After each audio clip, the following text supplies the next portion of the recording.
Sziasztok! Eljött a tavasz, úgyhogy itt van a partizás ideje is. Viszont mivel partizunk, ami egyszerű, könnyű és gyors, valamint nem kerül túl sok pénzbe. Hát íme itt van az indiai naan kenyér. Ezek olyan parti kenyérkék, amelyek nagyon jól megkenhetőek mindenfajta szósszal, illetve minden tunkolós ételhez is használható, mint kenyér. Na, de mi kell hozzá?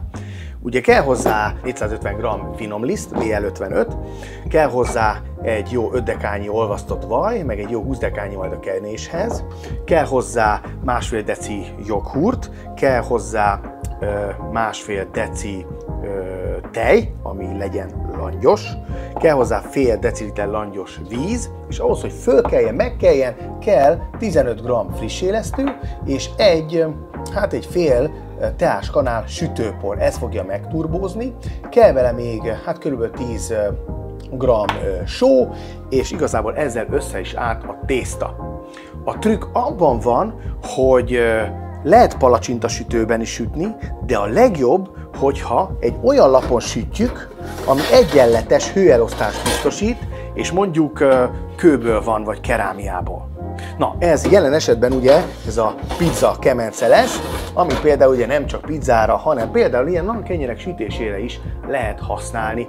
Ezen a felületen ugyanis nagyon jól megsül. Ha sütőtök van, akkor vegyetek egy ilyen lapot, ezt helyezzétek be a sütőbe, azt melegítsétek föl kb. 250-300 fokra, és akkor azon nagyon szépen lehet sütni. Akkor amíg fölfűt, én megmutatom, hogyan is készül ez a tészta.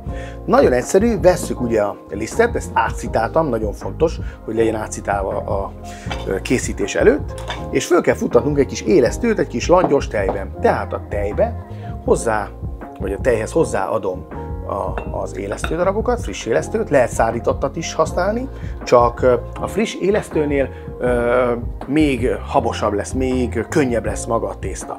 Adok hozzá ugye cukrot, így, az 20 g, sót még nem adom hozzá, hanem szépen ezt fogom és elkeverem. Úgy, hogy szépen elolvadjon benne az élesztő. Ha ez megvan, egy kis lisztet dobunk még így a tetejére, így, és akkor ide tesszük közel a sütőhöz, hogy ezen a langyos helyen hamarabb fölfusson.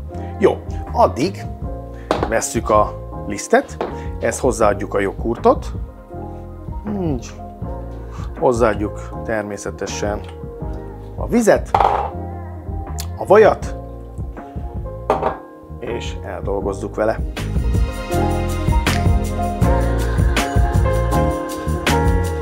Jó, és akkor pár perc, és jött hozzá felfutott élesztő. Hogyha összedolgoztátok, akkor így fog kinézni maga a massa. Jó, ezt fogjátok, és letakarva 1 órát langyos helyen pihentetitek. De hogyha van egy ilyen tálatok, akkor ez az idő 20 percre csökken. Annak köszönhetően, hogy van egy ilyen kis zselés, melegen tartó alul. Jó, na de nézzük a tésztát. Éme. Hát micsoda gyönyörű, nézzétek. Poff. Ennyire megkelt. Fogjuk, és ilyenkor kiborítjuk. Ugyanis ki kell gombócoznunk. Nézzétek meg, milyen tészta lesz. Wow. Egyszerűen félelmetesen könnyű és nagyon jó. És ennek csak pár perc kell egyébként, hogy megsüljön, úgyhogy nagyon haladós is a sütője, vagy a sütése. És akkor innen érdemes egyébként spatulára váltani, megszorjuk egy picit, így körbeszorjuk a tésztát, körül, utána vesszük és kicsit aládolgoztok, így, és már is. Szóval a joghurttól, meg az, hogy nincs benne tojás, egy nagyon könnyű tészta lesz, és annyi a dolgotok vele, hogy még megszorjátok fölülről is, és picit így el kell pofozni a tésztát, hogy középre összegyűjjön, így. És akkor egy olyan 6 darabra vágjátok, először félbe, majd ezt pedig 3-ba. 1, 2, 3, és ezt is így 1, 2, 3. Jó, utána ezeket fogjátok, így, nem is kell bucizni, így összehúzzátok, és még ezt körülbelül egy 20 percig pihentetitek. Közben ugye én bekapcsolom a sütőt, és fölfűtöm 200-250 fokra. Tadám! Így néz ki, ugye? A 20 perc alatt még bucibra kelt kis tésztáink. Jó, kell még egy fatál, illetve olvasztott vaj. Ezzel ugyanis minden egyes kisült tésztát meg kell kenjünk. A kemence már felforrósodott, még egy kis tisztítás. Már meg is van.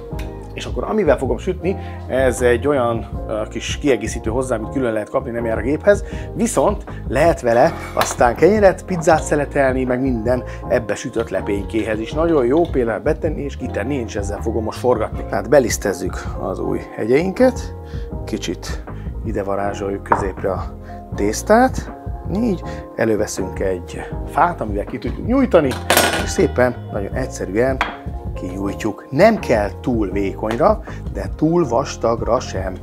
Hát olyan, hogy szokták mondani, újnyi vastagra. Jó? Így. Ha ez megvan, a spatulával nyújtunk alá. Így. És akkor igazából kicsit még így a kezünkkel érdemes húzni rajta egyet. Rászorjuk így a lisztet, és első körbe csak ide tesszük, jó? Hogy beletesszük és félrehúzzuk. És akkor ezt megismételjük többször ezt a folyamatot, tehát mindegyiket ezzel a módszerrel kinyújtjuk, majd a lisztezett részre helyezzük.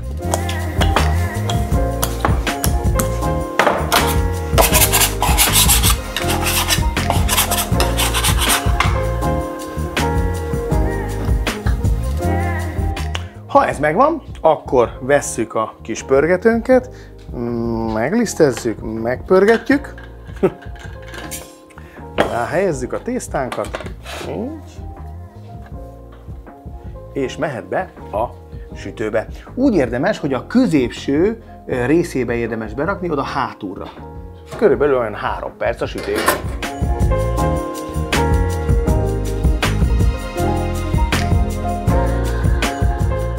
És mint azt láthattátok, hogy megfordítottam mindkét oldalát. Nézzétek meg, hát mint egy kémény ott gőzöl. Gyorsan ki kell rakni. Így. A közepe tele van levegővel. Ugye ehhez kellett a sütőpor és az élesztő.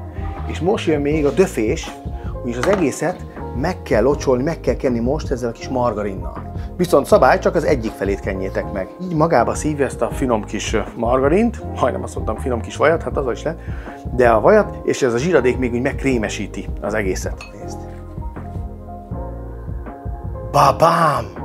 Bármivel meg tudod tölteni, bármit beleteszel, imádni fogod. Én ide készítettem padlizsánkrémet, csicseri borsókrémet, humuszt, nem én csináltam, vettem, de ezt belekened, bele még egy kis sonka vagy friss retek, hagyma, isteni. Ennyi. Ez egyébként maga, jó, a kemencén is múlik, hogy tényleg legyen egy ilyen lapotok, és azon süssétek. Látjátok, nem kell túl nagy hő, viszont arra vigyázni kell, hogy fordítani kell, jó? Tehát először is ugye, ahogy mutattam, félbevágjuk, kinyitjuk, még melegen, és akkor alulra jöhet szépen egy kis humusz, ezt fogjuk bele pattintani, így. Utána erre jön rá saláta levél, így, jó bőven, úgyis össze fogom nyomni.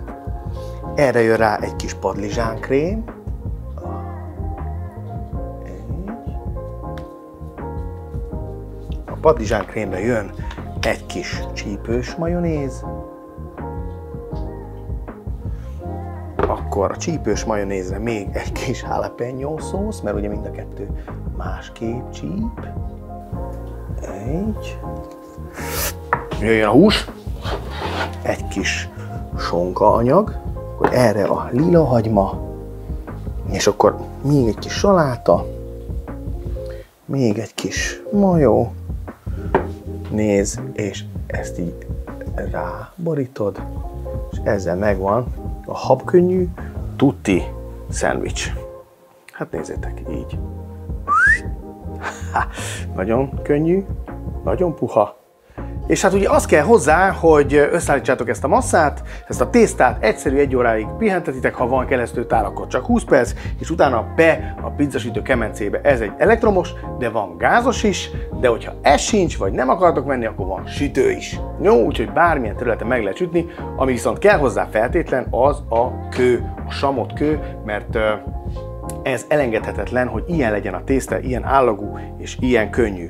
Akkor csak így fogod, belemártod, és eszed. Hát ennél nincs jobb. Sziasztok!